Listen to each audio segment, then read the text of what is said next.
La Seconde Guerre mondiale fut une déflagration, l'une des périodes les plus sombres de l'histoire. La terreur nazie a failli tout emporter. L'Église catholique n'a pas échappé à cette onde de choc. En France, comme partout ailleurs dans l'Europe d'Hitler, elle s'est compromise.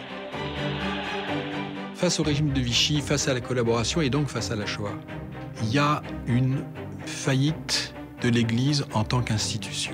L'Église de France a manqué de clairvoyance face à la Shoah. D'emblée, les chefs de l'Église se sont rangés derrière le maréchal Pétain. Ils ont appelé les Français à lui obéir. Mais face à l'antisémitisme d'État, comment le peuple catholique a-t-il réagi? D'autant qu'à partir de 1942, des rafles colossales se préparent et que la mise à mort des Juifs est programmée. Pour la première fois, massivement, une partie de l'opinion publique manifeste une réprobation face aux mesures de l'État français. À partir du moment où la solution finale a commencé en France, l'Église a joué le plus grand rôle. Je suis certain de cela. L'Église aurait pu faire beaucoup plus. Elle aurait dû réagir plus tôt. Comment la France catholique a-t-elle pris la mesure du drame de la Shoah? Quelle fut précisément l'influence de l'Église sur la politique de Vichy et sur le sort des persécutés? Les archives de l'Église récemment ouvertes à Paris, Rome, Lyon ou Toulouse permettent aujourd'hui de répondre à cette question douloureuse, chargée de polémiques.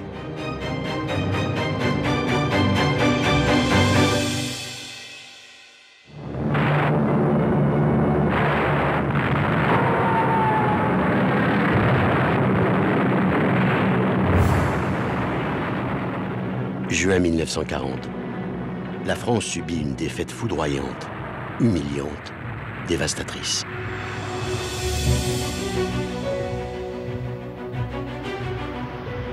Des millions de Français fuient l'invasion allemande. C'est le chaos.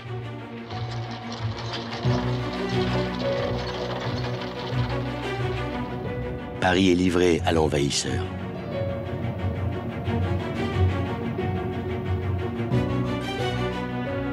Le 22 juin, l'armistice est signé à Rotonde. Hitler triomphe. Plus de la moitié du pays est occupé. La France est coupée en deux par une ligne de démarcation qui sépare les Français et bouleverse leur vie.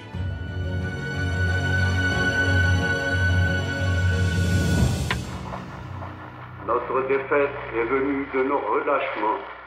L'esprit de jouissance détruit ce que l'esprit de sacrifice a édifié. C'est un redressement intellectuel et moral que d'abord je vous convie.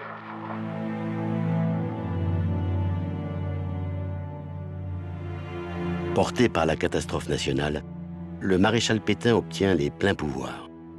L'heure est à la dictature, à l'ordre nouveau. La vieille République française parlementaire, démocratique et anticléricale est renversée.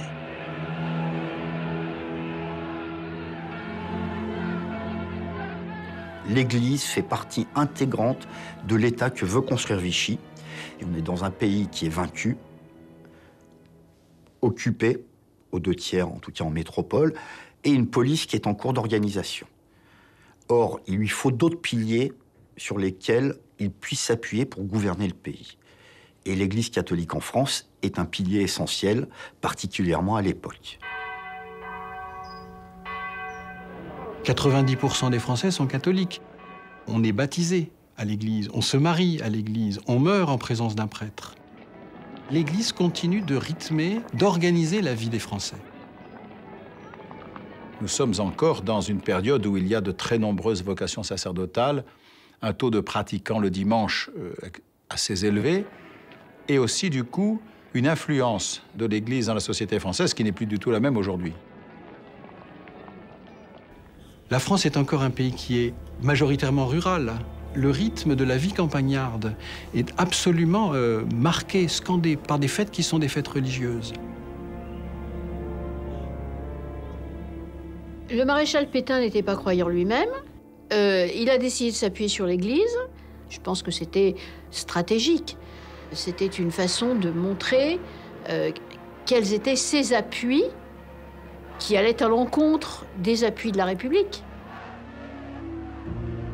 Et que s'il est une chose que Pétain soignait particulièrement, c'est sa popularité. Pour soigner sa popularité, eh bien, il était de bon ton d'aller rendre visite dans les différentes paroisses, de s'y faire voir, de s'y faire acclamer.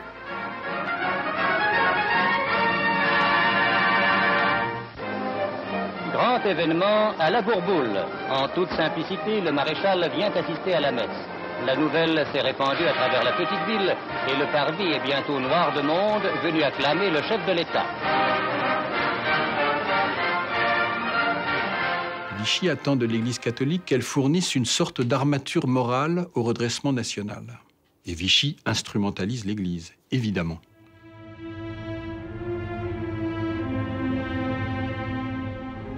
L'Église, comme la France, est coupée en deux.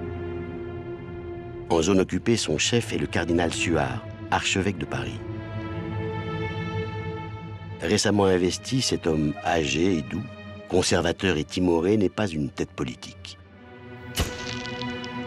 Monseigneur Suard n'a jamais connu autre chose que l'univers très clérical. Il a été professeur au séminaire et il a toujours vécu au sein de sa maison épiscopale.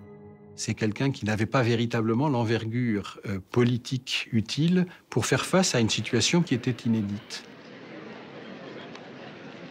L'uniforme l'impressionne. Voilà, c'était pas l'homme de la situation pour affronter les Allemands en 40, mais c'est un père spirituel. Et il devient progressivement le conseiller officieux du maréchal Pétain. Donc il a un grand rôle au niveau de la conscience du maréchal.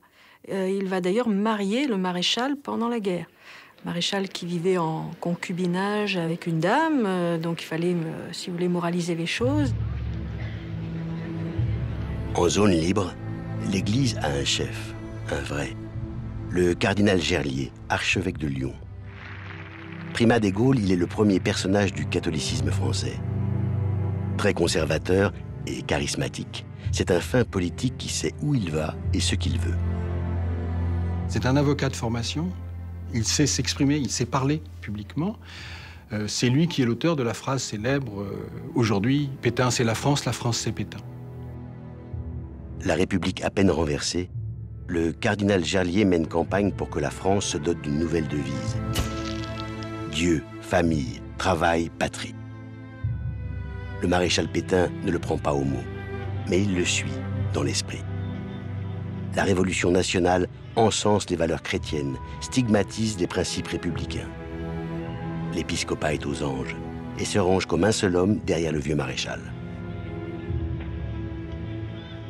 Les évêques ont ce sentiment inattendu et inespéré pour eux qu'enfin un gouvernement de la France se rallie aux idées et aux thèses qu'ils défendent depuis des décennies. C'était une sorte de divine revanche, après avoir été relégué pendant des années, finalement depuis la Révolution française. Enfin, un gouvernement est en place qui va pouvoir restaurer, redresser la France sur la base de son héritage catholique.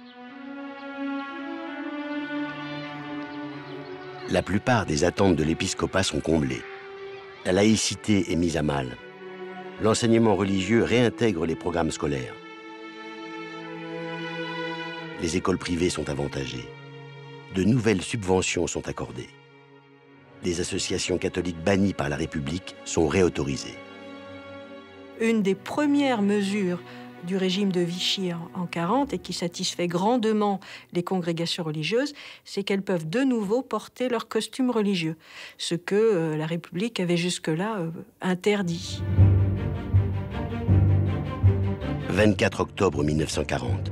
À Montoire, le maréchal Pétain rencontre le chancelier Hitler. L'heure est à la collaboration avec l'ennemi.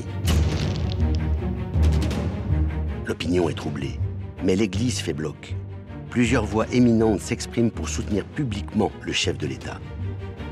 L'une d'elles est celle du cardinal Gerlier, qui proclame à Lyon « La France avait besoin d'un chef, Dieu a permis que vous soyez là. Toute la France est derrière vous. »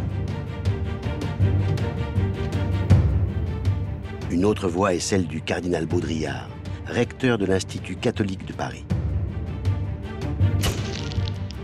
Le cardinal Baudrillard, c'est une figure majeure du catholicisme intellectuel, du catholicisme des notables. Donc c'est un personnage qui est tout à fait important parce qu'il est membre de l'Assemblée des cardinaux et archevêques et parce qu'il est une voix qui est écoutée.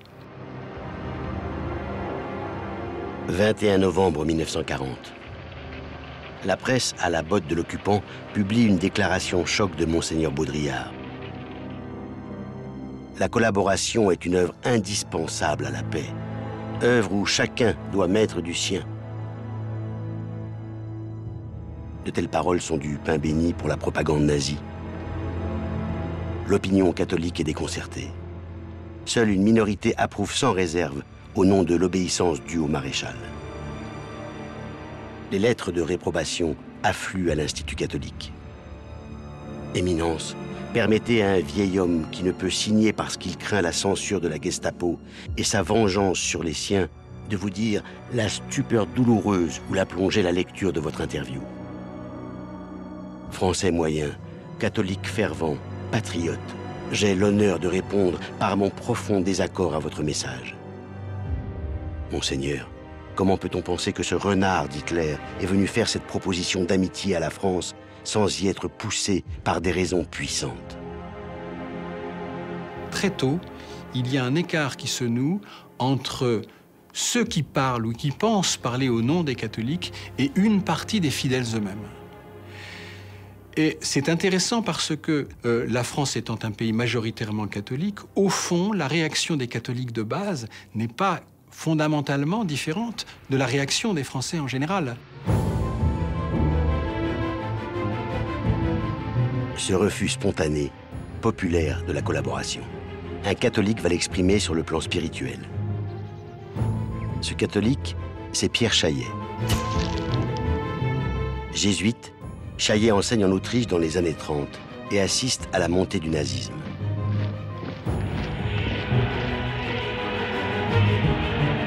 À son retour en France, à Lyon, il est consterné par le pétainisme actif de son cardinal, Monseigneur Gerlier.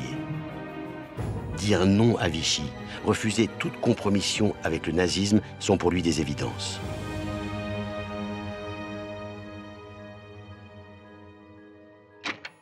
Il fallait rendre à notre peuple, qui était abattu par la défaite, mais bien davantage encore par les mensonges qui l'entouraient, il fallait lui rendre ce sentiment de dignité, ce sentiment de fierté et finalement une véritable espérance.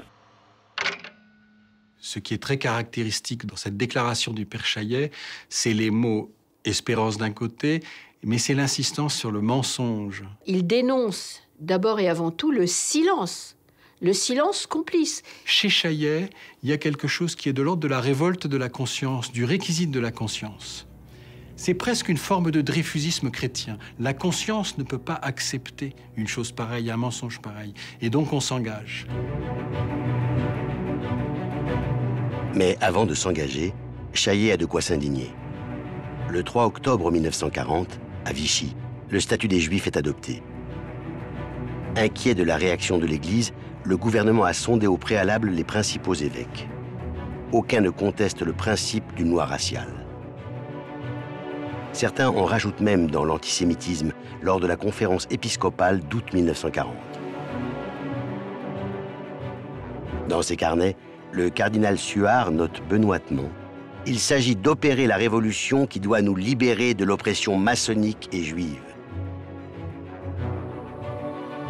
Pétain a la bénédiction de l'Église pour mettre les Juifs au banc de la nation. Des milliers sont exclus de la fonction publique.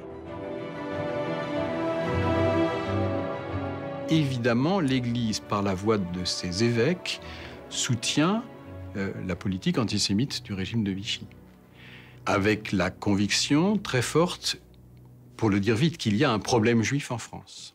L'Église a admis le statut des Juifs en considérant que les Juifs appartenaient à une communauté internationale et qu'on pouvait prendre des précautions contre des gens qui pouvaient faire du mal aux intérêts de la nation ou de l'État. Cette passion de l'antisémitisme attisée par les nazis et par Vichy, l'Église la connaît bien. Depuis le Moyen-Âge, la papauté considère qu'il est légitime de la part des États de mettre à l'écart les Juifs, de limiter leur place dans la société. En contrepartie, l'Église réprouve toute violence physique à leur égard. Telle est la position de Rome. Et même un pape aussi ouvert sur le monde que Pie XI, pape de 1922 à 1939, s'est refusé à condamner officiellement les lois raciales d'Hitler et de Mussolini. Son successeur, Pie XII, est encore plus conservateur. Et son représentant en France, le nonce Valéry, approuve pleinement le principe d'un statut contre les Juifs. Le nonce Valéry est un diplomate, donc c'est quelqu'un qui va chercher à éviter toute forme de rupture avec les gouvernements en place. Pour le nonce, cette exclusion des Juifs est positive. Dans les archives du Vatican, on sait que le nonce s'appuie sur des arguments qui sont antisémites, et notamment, il accuse les Juifs d'avoir contribué à déclencher la guerre.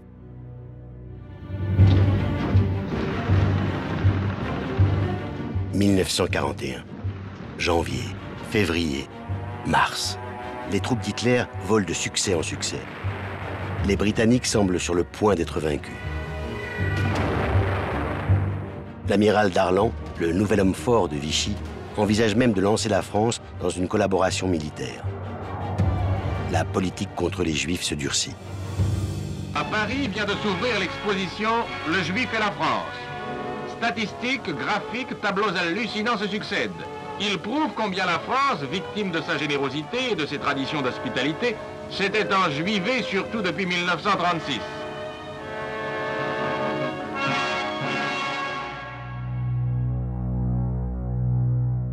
Propagande et spoliation sont à l'ordre du jour. L'occupant réclame la création d'un grand ministère de l'antisémitisme. Vichy cède.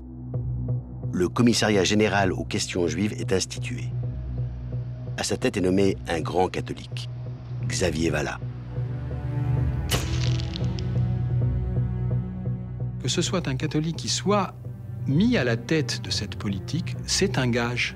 C'est un gage de raison, c'est un gage de sécurité pour l'Église. On a affaire à un Vichy qui s'adresse à une France chrétienne. Et le choix de Vallat, il reflète la volonté de Vichy d'envoyer des signaux à destination de la population française en disant « nous faisons une politique bien de chez nous, qui s'ancre dans nos traditions ».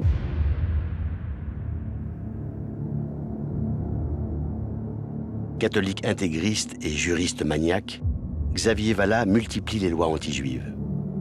Clé de voûte du système, un nouveau statut des Juifs qui, 8 mois après le premier, aggrave la définition raciale au mépris du caractère sacré du baptême. Pour Vichy, finalement, on est membre de la race juive si on a 3 grands-parents de race juive. Si on s'est converti, on demeure racialement un juif. Et il n'y a pas moyen d'y échapper. Et on compte, y compris des religieux ou des religieuses d'origine juive au sein de l'Église. Des hommes et des femmes de religion catholique persécutés parce qu'ils sont d'origine juive. L'Église devait protester. Pourtant, elle se tait, publiquement. En privé, il n'en va pas tout à fait de même. Malgré leurs préjugés contre les Juifs, nombre d'évêques sont troublés par la sévérité de la loi. Gerlier, le premier, recevant un représentant de Xavier Vallat, le chef du catholicisme français, proclame son antisémitisme. Personne ne reconnaît mieux que moi le mal énorme que les Juifs ont fait à la France. Mais il exprime de fortes réserves à l'égard du statut des Juifs. Trop d'injustice, pas assez de charité. C'est que Gerlier est informé par les responsables du culte juif des drames personnels créés par la loi de Vichy. Le président du consistoire et le rabbin Kaplan n'ont pas cessé d'intervenir auprès des autorités politiques et religieuses, en mettant en relief ce que cette législation entraînait pour leurs coreligionnaires. Ça a été constant tout au long de l'occupation.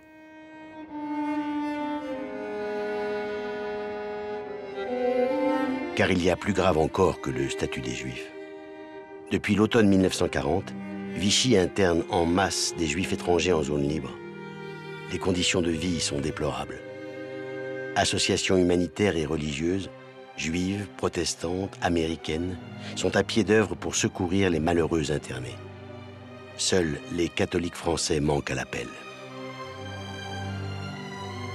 Mais les prélats, l'Église catholique ne proteste pas non plus contre le sort des malades mentaux qui sont dans des asiles et qui meurent et qui sont catholiques. Il y a une apathie profonde qui s'est abattue sur la France.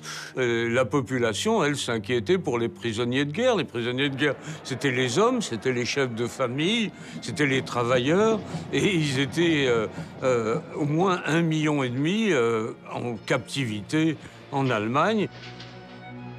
Alors s'inquiéter pour une masse d'internés étrangers qui sont parqués dans des camps, ça n'était pas suffisant pour éveiller la sensibilité des Français et éveiller la sensibilité des prélats qui avaient d'autres problèmes devant eux, quoi.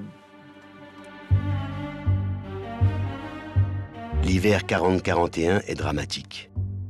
Le froid glacial, les maladies, le manque de nourriture déciment les internés. Des centaines de décès sont enregistrés. Chef de l'Église en zone libre, Monseigneur Gerlier attend mai 1941 pour nommer enfin un délégué des œuvres catholiques. Et son choix se porte sur le Père Chaillet, l'un des rares dans son entourage lyonnais à s'intéresser au scandale des camps. D'emblée, le père jésuite veut secouer l'apathie. Dans un rapport, il dénonce « La carence de la charité catholique se fait sentir péniblement ». Plus tard, il dira « Le régime de Vichy n'était guère plus humain que les méthodes nazies ». Pour Pierre Chaillet, le moment est venu de s'engager dans l'action clandestine, une action spirituelle, un combat intellectuel contre ce poison de l'esprit qu'est l'antisémitisme. En novembre 1941, avec une poignée d'amis catholiques et protestants, il lance à Lyon les Cahiers du témoignage chrétien. Le titre du premier numéro est tonitruant. « France, prends garde de perdre ton âme ». 14 volumes suivront. Leur contenu est dévastateur. Soutenir la politique anti-juive de Pétain et Vallat, c'est être un mauvais chrétien. L'antisémitisme est incompatible avec le christianisme, assènent les Cahiers. C'est un journal qui a eu, alors dans les milieux juifs, un impact. C'était la voix qu'on attendait et qu'on a enfin reçue. C'est une sorte de révélation, oui. Je veux dire, il y a quand même quelqu'un qui est conscient de ce qui est en train de se passer. Les premières véritables informations sur ce qui se passait dans les camps, elles arrivent dans l'opinion par l'intermédiaire de témoignages chrétiens. Il y a là une opération éditoriale et résistante qui est véritablement impressionnante. Parce que tout ceci se fait dans la clandestinité. De 5000 exemplaires au départ, les Cahiers du témoignage chrétien tirent à plus de 100 000 en juillet 1944. La brochure est diffusée sous le manteau. Des militants astucieux s'occupent de la distribution. Il faut viser les bonnes personnes. Des catholiques influents haut placés. Des plis anonymes sont adressés à tous les évêques de France. La plupart sont ulcérés par le ton des cahiers.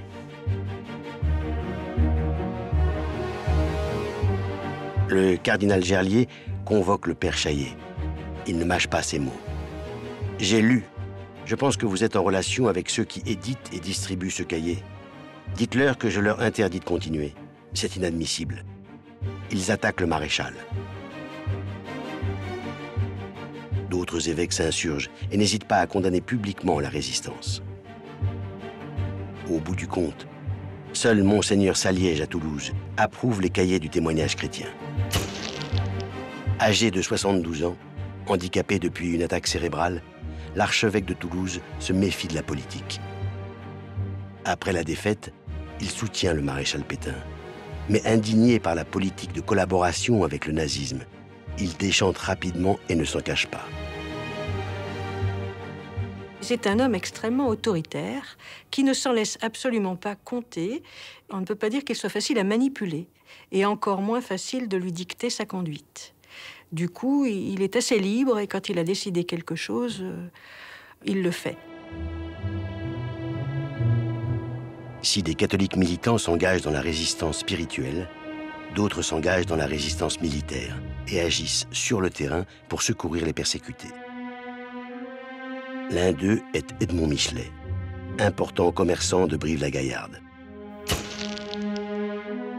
Ce père de famille nombreuse, à l'allure débonnaire et passe-partout, est en fait un résistant de la première heure. À Brive, il vient en aide aux réfugiés juifs. Sa maison accueille aussi des opposants, des combattants de l'ombre. Lui-même rejoint le mouvement Combat, dont il est le chef dans la région de Limoges. Toute son action en faveur des Juifs et contre l'occupant est guidée par le même idéal chrétien. Il y a un courage chez mon grand-père qui a été indéniable. D'autant que, en se lançant dans ce qu'on a appelé peu à peu la résistance après, mon grand-père a protégé, a accueilli chez lui des Juifs, et il a engagé tout un effort de réflexion sur le fait de commencer à rentrer dans la fabrication des faux papiers, ce qui pour lui était extrêmement délicat, parce que c'est un homme qui était spontanément obéissant. Mon grand-père n'était pas du tout quelqu'un qui cherchait du tout à tricher avec les lois. Donc commencer à faire un faux papier, ça supposait aussi un acte intérieur qui n'était pas évident à poser. Depuis l'été 1941, Hitler fait la guerre à l'Union soviétique. En France, comme ailleurs en Europe, le Parti communiste entre dans la lutte armée. L'occupant fusille des otages. Très vite, ces représailles ciblent les Juifs, fusillés et raflés en masse. En décembre 1941, une opération vise 1 millier de Juifs français, des notables, des convertis au catholicisme. L'occupant annonce leur déportation à l'Est. L'opinion est choquée. À Paris, l'épiscopat, tétanisé, tente d'agir timidement en coulisses. Le cardinal Suard est intervenu auprès des autorités allemandes. Il obtient une réponse extrêmement dure. Les Juifs n'ont qu'un seul droit, celui de mourir. Suard n'est pas capable de comprendre la gravité de tels propos. Et il n'est pas le seul chef de l'Église à perdre pied en zone occupée. La pression nazie et la peur du communisme amènent plusieurs prélats à soutenir la croisade d'Hitler contre Staline. Le plus compromis est le recteur de l'Institut catholique, Monseigneur Baudrillard. Tombé sous la coupe d'un agent nazi, Kurt Reichel, le vieux cardinal va jusqu'à lui confier les délibérations des conférences épiscopales. Kurt Reichel cherche systématiquement à savoir ce qui a été dit lors des réunions plénières de l'Assemblée des cardinaux et archevêques. L'Allemagne nazie a bien conscience que l'Église peut influer sur l'opinion publique française. Et du coup, elle cherche à avoir des renseignements. Sous l'emprise de Reichel, Baudrillard multiplie les entretiens dans la presse et publie des brochures de propagande. Il déclare « Supprimer la centrale communiste, c'est sauver le monde de l'état de péché mortel. » Le cardinal se retrouve dans le camp de tous les traîtres à la solde de l'occupant. L'opinion catholique est scandalisée. Les insultes redoublent dans la correspondance du vieux recteur. De Baudrillard, tu mises à bloc sur Hitler, mais ne t'en fais pas, l'URSS et l'Angleterre l'auront. Et quant à nous, on se charge des de ton espèce. Ses ennemis les plus farouches n'auront pas le temps de mettre leurs menaces à exécution. En mai 1942, Monseigneur Baudrillard rend l'âme.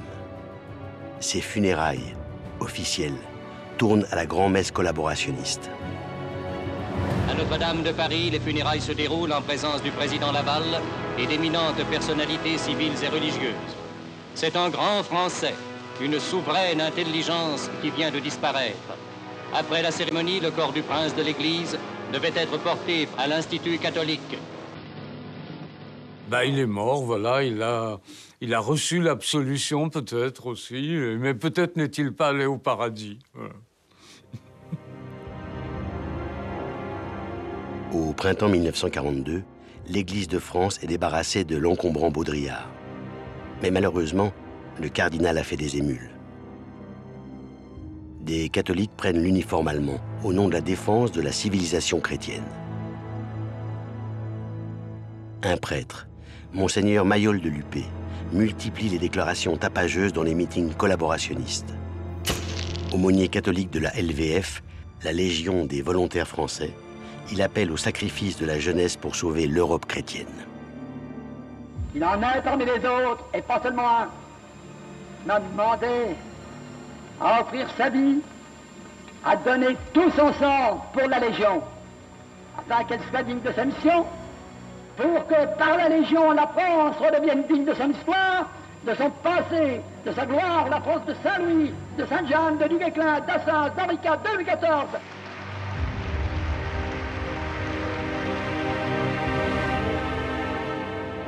L'Église est ainsi partagée entre une base très minoritaire mais bruyante, favorable à la collaboration, et une autre plus massive mais plus silencieuse, favorable à la résistance. À l'heure où l'occupant s'apprête à accomplir le pire, la hiérarchie catholique va devoir trancher.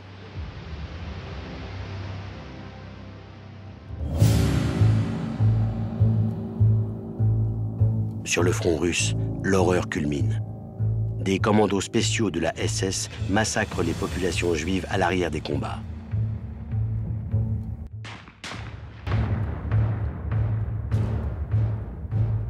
Au printemps 1942, les Juifs d'Europe de l'Ouest sont à leur tour frappés. Désormais, tous sont visés, dans une organisation inédite et monstrueuse de mise à mort industrielle.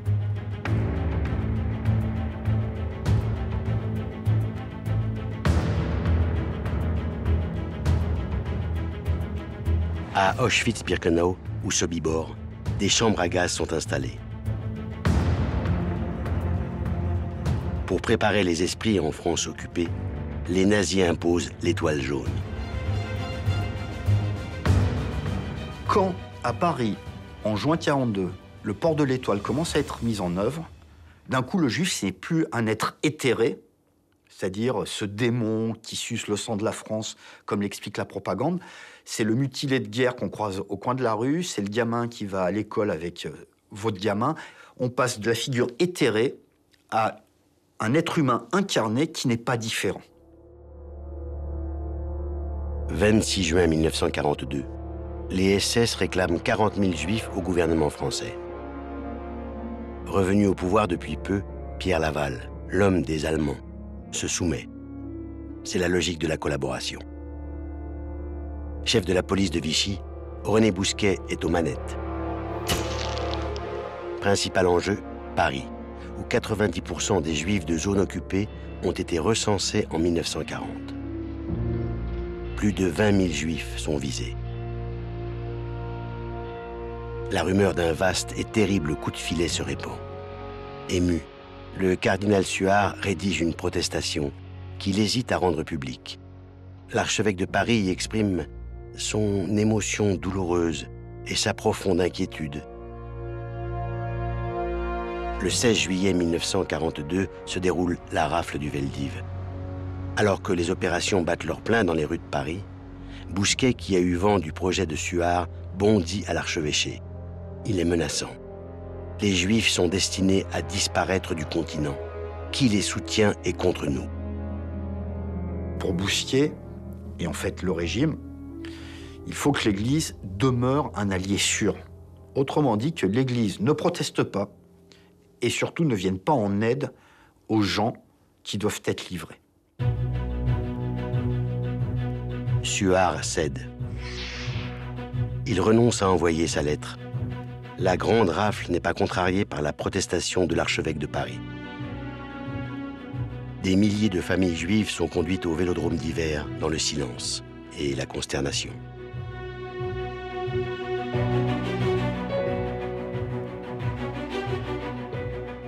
Jeannette a 12 ans et demi. Ses parents, juifs polonais, sont visés par la rafle. Vraiment, ma vie a basculé le 16 juillet 1942. le jour de la rafle du Veldiv. Au petit matin, on sonne à la maison. Et c'est moi qui me lève la première, j'ouvre la porte. 2 flics français demandent mon papa. Et maman arrive avec mon petit frère dans les bras et lui dit, mon mari n'est pas là. Il fouille la maison, les placards, les armoires. Mon père n'est pas là. Et l'un des deux dit, on va emmener la femme et les mioches. Le second répond, on va pas s'emmerder avec une femme et 2 gosses. Et ils sont partis. Jeannette, sa mère et son petit frère ont beaucoup de chance, car les enfants aussi sont arrêtés. Vichy insiste pour les déporter au plus vite. À partir du 19 juillet, ils sont transférés de l'enfer du Veldiv vers un autre enfer, les camps du Loiret, puis de Drancy, dernière étape avant la mort. Laval était au courant du danger que couraient les déportés, et donc il a délibérément, je dirais consciemment, demandé aux Allemands de prendre également les enfants. La question de la persécution antisémite a tout à coup changé de registre. Donc il y a eu un sursaut qui était aussi, mais c'est ça qu'on est devenu. On a fini par adopter les méthodes barbares des Boches. On a été devant quelque chose d'extrêmement grave. Soutenir le régime de Vichy qui organisait les rafles, et les rafles de juifs, devenait quelque chose d'impie. 21 juillet 1942. Les archevêques et cardinaux se retrouvent en assemblée à Paris. Face à l'énormité du crime, l'Église ne peut pas ne pas réagir. Mais de quelle manière? Après discussion, le choix d'une simple lettre au maréchal Pétain signée Suard est décidé. Tétanisé, l'archevêque de Paris se contente de dénoncer les durs traitements infligés aux Juifs et demande humblement de faire respecter les droits de la charité. Il espère ainsi influencer le maréchal sans le froisser. J'aurais préféré une protestation publique, il a préféré une protestation écrite, discrète, mais sur un maréchal Pétain qui était sensible sans doute à la protestation de celui qui représentait l'Église dans la zone occupée. L'Église peut-elle en rester là? Les autorités religieuses juives attendent un geste fort. Le rabbin Kaplan écrit au cardinal Gerlier pour le presser d'aller plus loin. C'est aussi l'avis de nombreux catholiques. Le représentant du pape lui-même est plutôt déçu par la réaction de Suard, qu'il juge, écrit-il au Saint-Siège, trop platonique.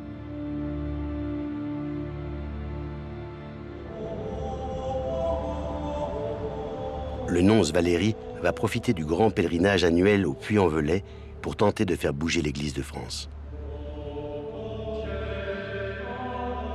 Le 15 août 1942, les mouvements de jeunesse catholique affluent au Puy-en-Velay pour célébrer la Vierge Marie. L'ambiance est allègre et exaltée. De nombreux évêques sont présents, dont Gerlier. Mais la beauté des lieux, la ferveur des pèlerins ne doivent pas faire illusion. L'heure est au drame. Des opérations contre les Juifs apatrides sont en cours dans toute la zone libre. Une rafle gigantesque est programmée pour le 26 août. En marge des cérémonies du Puy-en-Velay, Monseigneur Valéry initie une réunion secrète afin de convaincre l'épiscopat de réagir publiquement. Mais les évêques n'arrivent pas à se mettre d'accord sur une protestation commune. Le fait que le nonce apostolique en France à cette période n'ait pas réussi à convaincre l'ensemble de l'épiscopat français montre au moins qu'il y avait une sorte de chape de conformité, une forme de démission.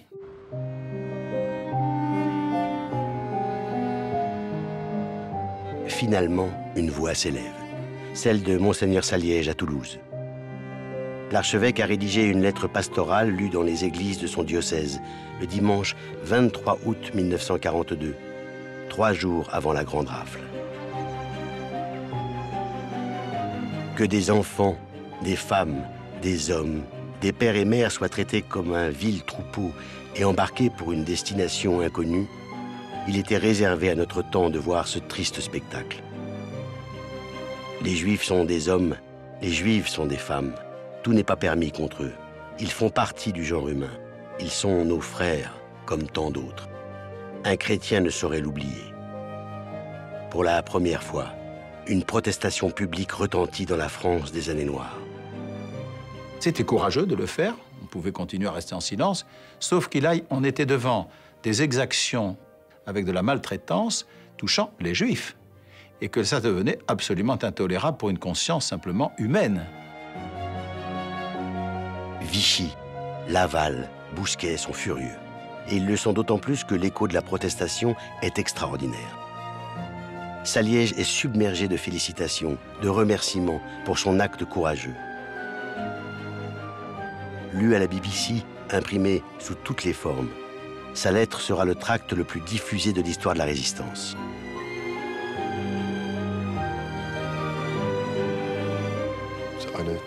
Cette lettre était relativement courte, mais c'était un message incroyablement puissant. C'était la première fois qu'était rendu public, y compris à l'international, le fait qu'il y ait une forte protestation de la part d'un haut dignitaire ecclésiastique contre la déportation des Juifs de France. Malgré l'avertissement de l'archevêque de Toulouse, Vichy poursuit sa politique criminelle. Le 26 août, un déploiement de forces exceptionnelles dans toute la zone libre entraîne l'arrestation de 6600 Juifs. Bousquet en espérait 14 000. Il est ulcéré par ce demi-échec, en partie dû à la lettre de Saliège. Et ce n'est pas fini. À Marseille ou Montauban, d'autres évêques défient Vichy par des protestations publiques. Parmi eux, celui qu'on attendait le moins, le cardinal Gerlier, qui déclare à Lyon « Le cœur se serre à la pensée des traitements subis par des milliers d'êtres humains, et plus encore en songeant à ce que l'on peut prévoir. » Il dit très clairement, avec à peu près les mêmes mots que Saliège, que c'est tout simplement inadmissible de traiter des êtres humains de la sorte, et que les déportations ne doivent pas être soutenues par l'État. Cela est d'autant plus gênant pour Vichy, car Gerlier est, et ça c'est un fait, un fervent soutien du régime.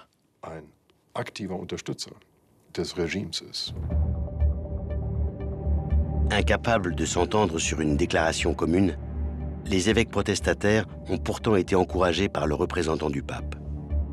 Homme de couloir discret et prudent, le nonce Valéry défend une position ferme. Pie XII en est-il à l'origine? Ou se contente-t-il de l'approuver après coup? Dans les archives du Vatican, dans les archives de Pie XII, il n'y a rien qui prouve que l'initiative des protestations vienne du Saint-Siège. Au contraire, l'initiative est propre aux évêques.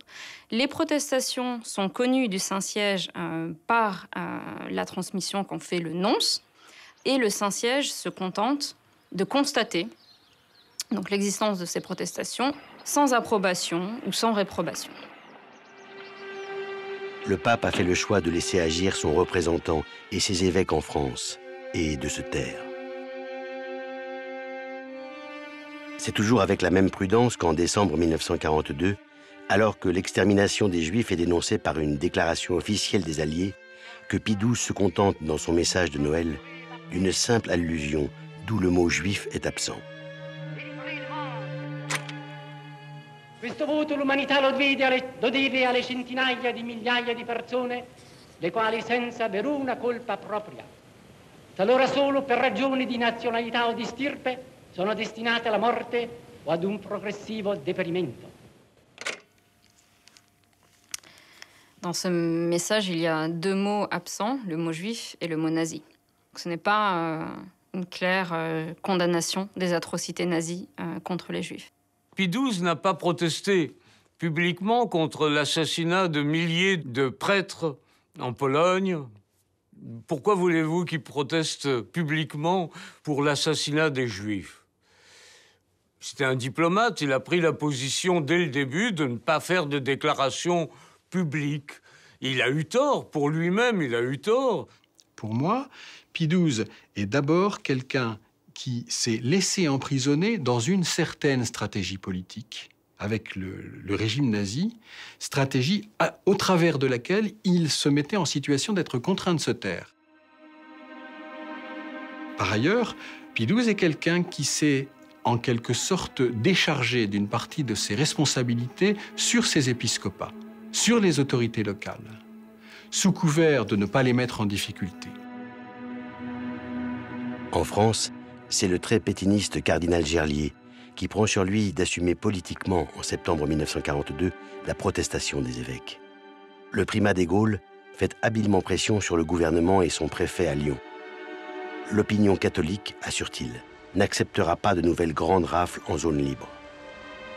Ce que le cardinal Gerlier dit au préfet Angély, qui le répercute sur Laval, c'est « Ma protestation n'est pas dirigée contre le gouvernement français, elle est de nature à renforcer le gouvernement français en exposant aux Allemands les difficultés intérieures que crée en France la remise des Juifs. » Et 24 heures plus tard, Laval, face aux Allemands, fait état de cette opposition sans pareille qu'il rencontre de la part de l'Église. Et il dit, le programme que vous voulez m'imposer de un train quotidien pendant 45 jours, ce programme, je ne peux pas le remplir. Ne me demandez plus de quotas de juifs à vous livrer.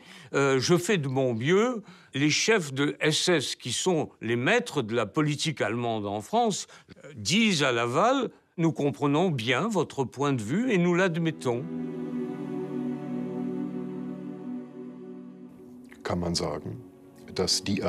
Les événements d'août et de septembre 1942, le conflit qu'il y a eu entre quelques dignitaires de l'Église et Vichy, a effectivement eu pour conséquence que moins de Juifs ont été déportés et assassinés.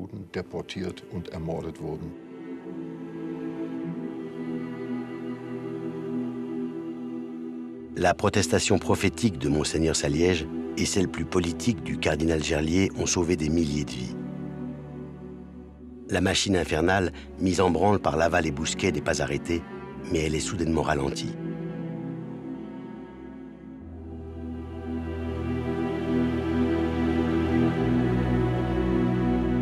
La presse collaborationniste se déchaîne contre l'épiscopat français. Dans Au pilori, un jeune héros de la LVF clame en tant que chrétien sa haine du cardinal Gerlier. Au nom de la France, au nom de la chrétienté tout entière, je réclame la tête de Gerlier, cardinal talmudiste délirant, traître à sa foi, à son pays, à sa race. Gerlier, je vous hais parce que vous êtes le défenseur de tout ce que je hais le plus au monde, la juiverie.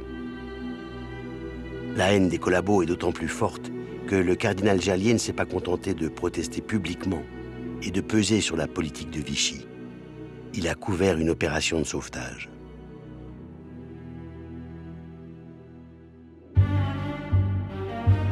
Les Juifs raflés le 26 août 1942 sont parqués dans des centres de triage avant leur transfert pour Drancy. Dans la région de Lyon, ils aboutissent dans un camp, à Vénissieux. Les associations humanitaires, juives et chrétiennes, sont à pied d'œuvre. Pierre Chaillet intervient au nom de l'Amitié chrétienne, une organisation d'assistance fondée à l'automne 41. Ses amis sur place profitent d'une bévue bureaucratique pour réaliser une exceptionnelle opération de sauvetage. Pendant tout le mois d'août 1942, il va y avoir une série d'ordres et de contre-ordres envoyés depuis le ministère de l'Intérieur concernant les catégories de juifs à livrer.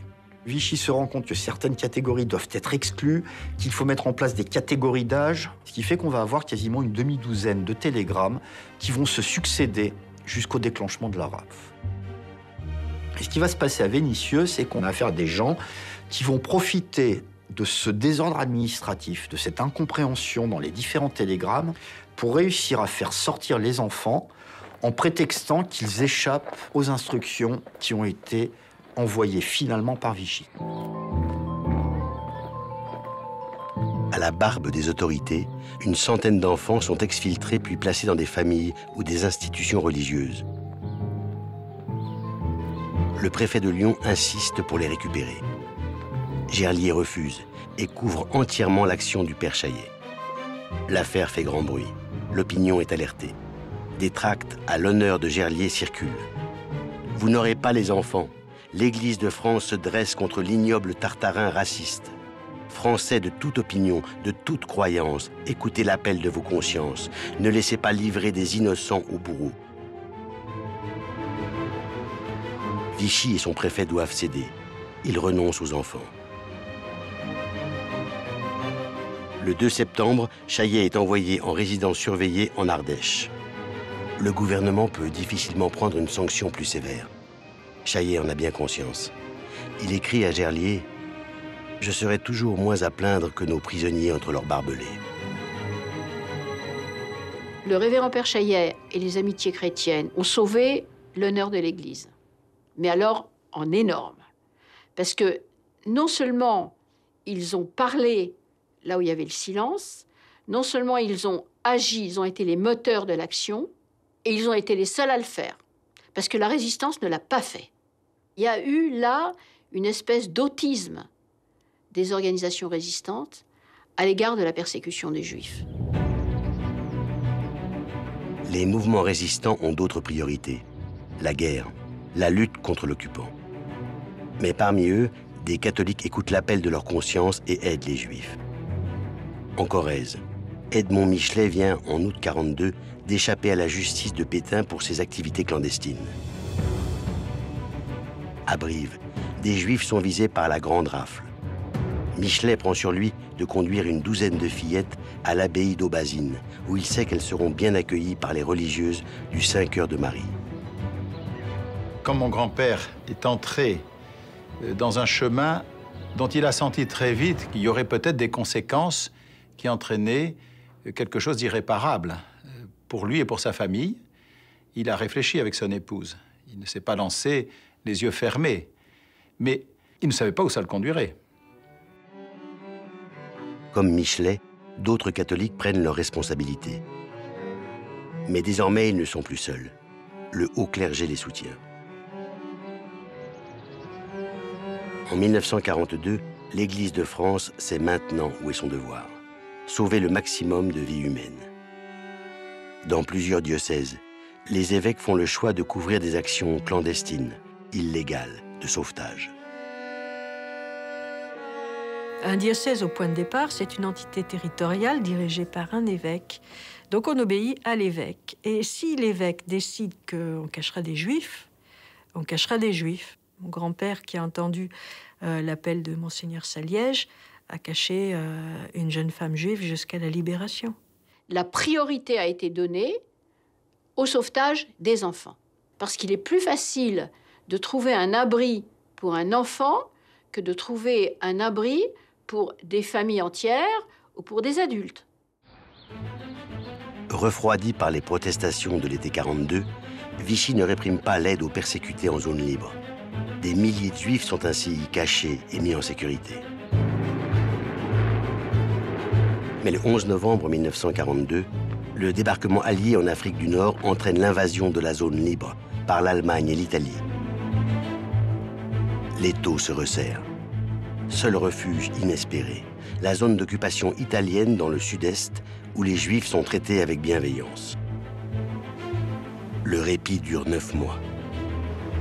La capitulation de l'Italie durant l'été 43 change tout. Les nazis prennent possession de la région. Les Juifs repliés sur la Côte d'Azur sont pris au piège. C'est l'épouvante.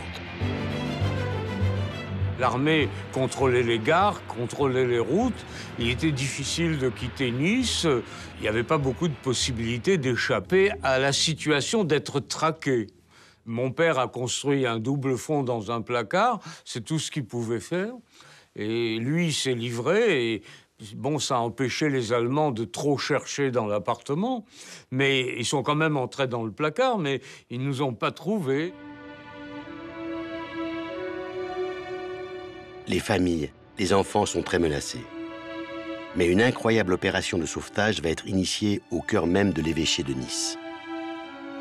Grâce à l'aide de Monseigneur Raymond, un couple d'intellectuels juifs, Moussa Abadi et sa compagne, Odette Rosenstock, vont sauver plus de 500 enfants. C'est en 1943 qu'Abadi, alarmé par l'arrivée des Allemands, sollicite directement l'évêque de Nice. Je viens vous demander de prendre des risques, d'essayer de vivre vos évangiles comme je vais essayer de vivre ma Bible.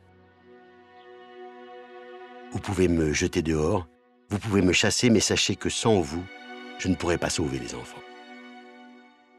Proche du maréchal Pétain, ancien poilu de 14, Monseigneur Raymond est connu pour son rejet de l'antisémitisme et pour son humanité. Moussa Abadi a frappé à la bonne porte. L'évêque de Nice le nomme inspecteur de l'enseignement catholique et lui procure un bureau. Une couverture idéale. Le réseau Marcel est né. Moussa Abadi, on va le faire passer, si vous voulez, pour un personnage éminent à l'intérieur de l'évêché de Nice. L'évêché va donc devenir le lieu même où on va cacher les enfants.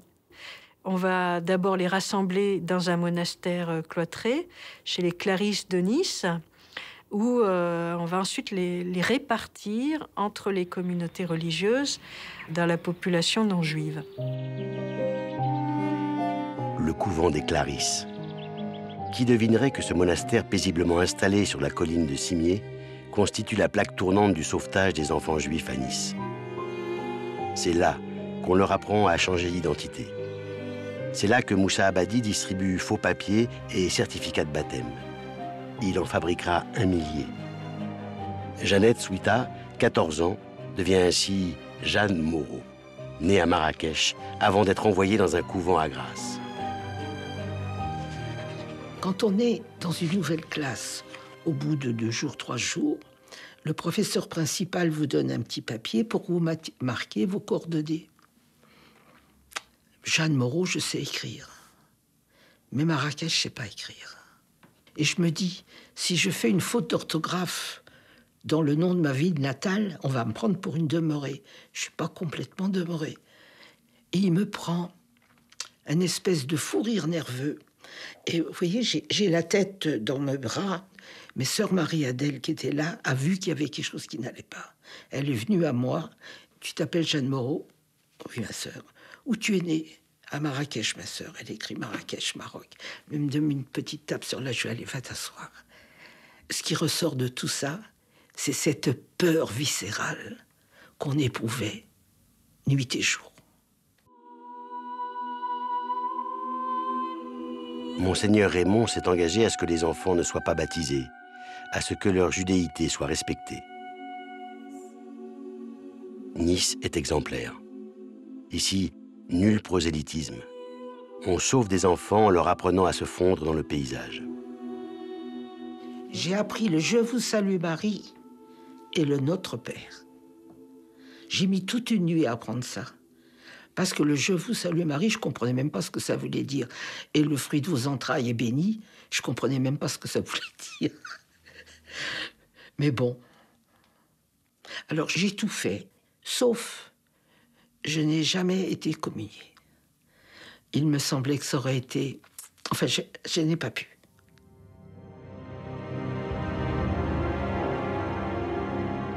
La dernière année de l'occupation est terrible.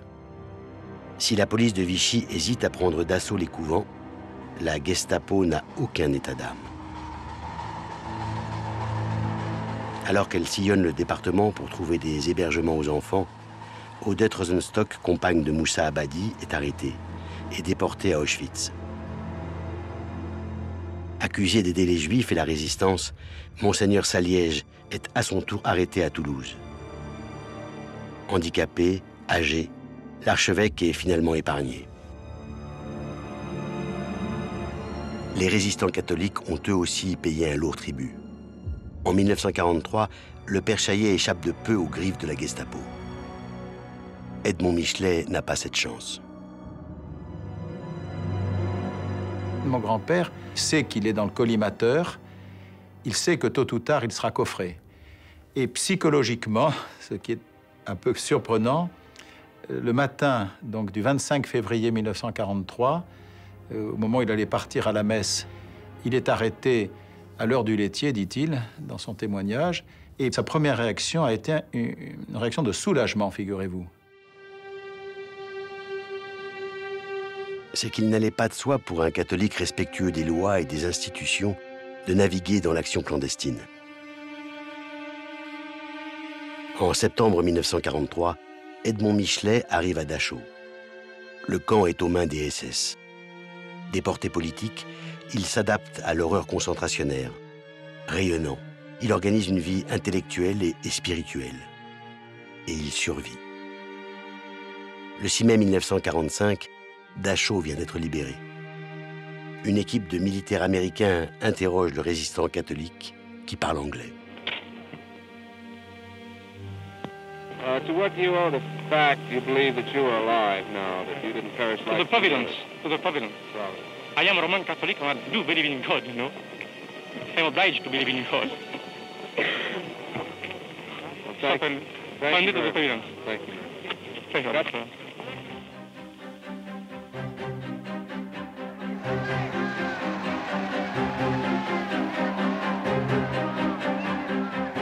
Le 26 août 1944, Paris, capitale de la France, est libérée. De Gaulle défile victorieusement sur les Champs-Élysées. Il se rend à Notre-Dame, un Tédéum y est célébré. Le cardinal Suard est poliment écarté de son église. Il en est mortifié. Dans son journal, il confie « Cette journée fut l'une des plus pénibles de ma vie ».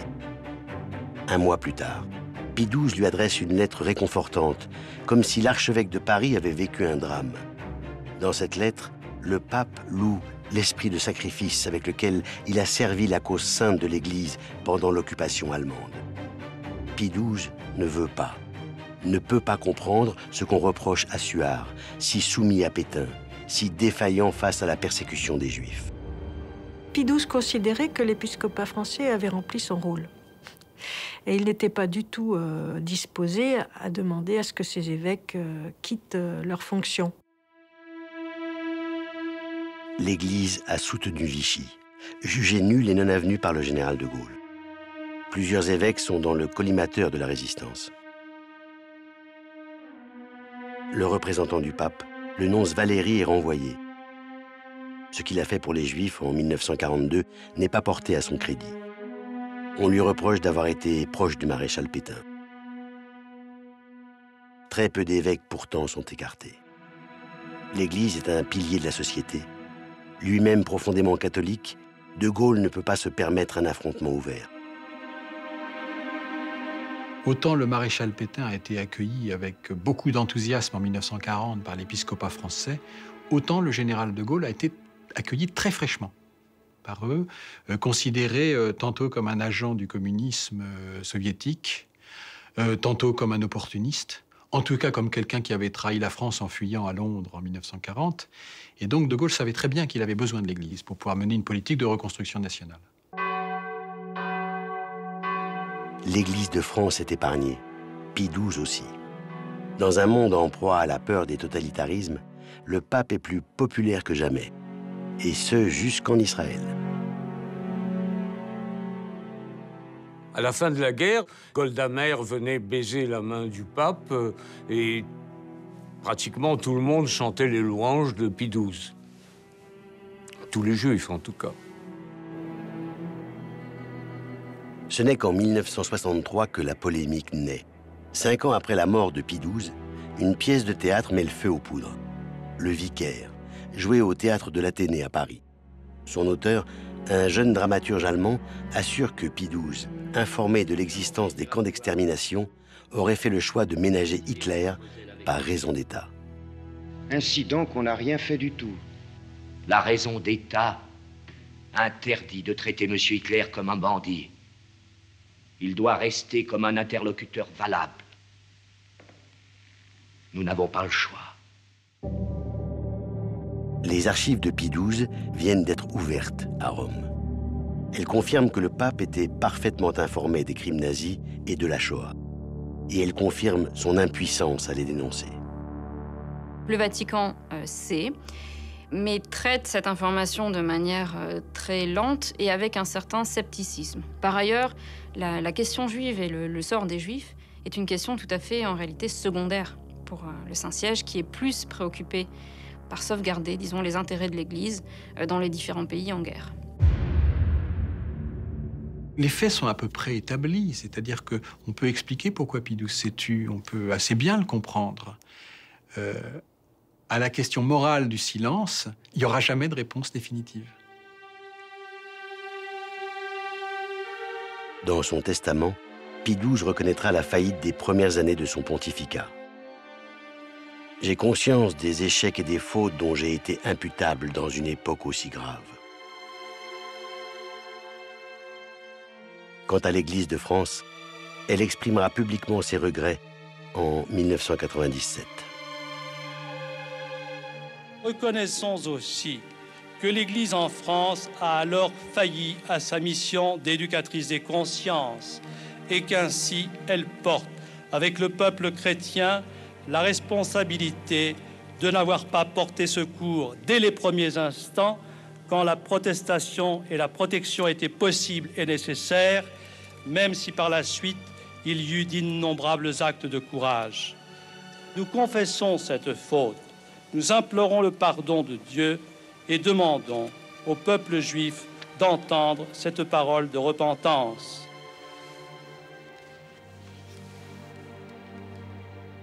Ce texte est très beau.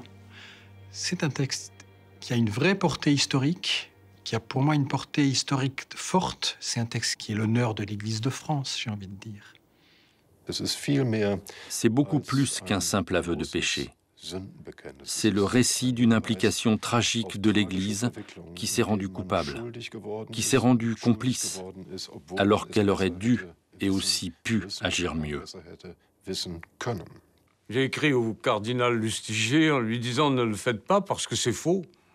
Vous pouvez vous repentir de ne pas avoir parlé en 40, mais pas vous repentir de ne pas avoir parlé ensuite. Ensuite, vous avez parlé et les résultats sont là. » Tel est le paradoxe de la France catholique face à la Shoah.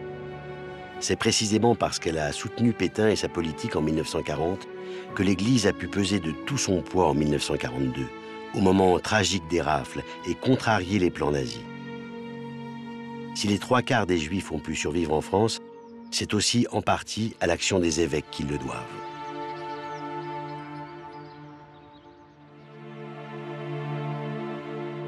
Monseigneur Gerlier, Monseigneur Saliège, Monseigneur Raymond ont reçu le titre de juste parmi les nations. À la Libération, le père Chaillet dirige le comité des œuvres sociales de la Résistance. En 1981, 9 ans après sa mort, il est fait juste à titre posthume. Edmond Michelet a mené jusqu'à sa mort en 1970 une brillante carrière politique. Il a été reconnu juste parmi les nations en 1995. Odette Rosenstock a pu survivre à l'enfer d'Auschwitz et de Bergen-Belsen. Après la guerre, elle a épousé Moussa Abadi. Ensemble, ils ont lutté contre tous les racismes.